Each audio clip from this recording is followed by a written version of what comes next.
एक समय की बात है, नदी के किनारे एक विशाल जामुन का पेड़ था। उस पेड़ पर एक बंदर रहता था जो हर दिन मीठे मीठे जामुन खाकर अपना जीवन बिताता था। उसकी जिंदगी बहुत खुशहाल थी। एक दिन की बात है, एक मगरमच्छ नदी से निकलकर पेड़ के नीचे आराम कर रहा था।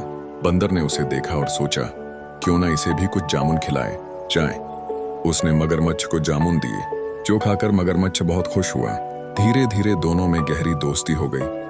मगरमच्छ रोजाना जामुन खाने आता और कुछ अपनी पत्नी के लिए भी ले जाता। एक दिन उसकी पत्नी ने जामुन खाए और सोचा कि अगर जामुन इतने मीठे हैं तो जो इन्हें खाता है उसका दिल कितना मीठा होगा। उसने एक चाल चली और अपने पति से कहा कि वह बहुत बीमार है और उसे ठीक होने के लिए बंदर के दिल की जरूरत है। मगरमच्छ बहुत दुविधा में पड़ गया। एक तरफ उसका दोस्त था और दूसरी तरफ उसकी पत्नी। आखिरकार उसने अपनी पत्नी की बात मान ली।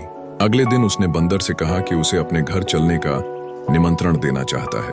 भोला बंदर मान गया और मगरमच्छ की पीठ पर बैठ गया। जब वे नदी के बीच पहुंचे तब मगरमच्छ ने सारी सच्चाई बता दी। लेकिन बंदर बहुत चतुर था।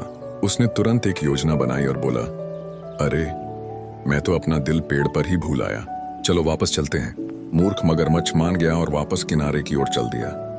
जैसे ही वे किनारे पहुंचे, बंदर एक छलांग में पेड़ पर चढ़ गया और हंसते हुए बोला, मूर्ख मगरमच्छ, क्या कभी कोई अपना दिल कहीं छोड़कर जी सकता है?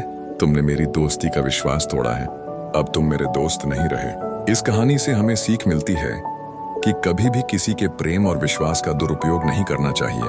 साथ ही मुश्किल समय में भी दिमाग से काम लेना चाहिए। बंदर की तरह बुद्धिमानी से काम लेने से हम बड़ी बड़ी मुसीबतों से बच सकते हैं।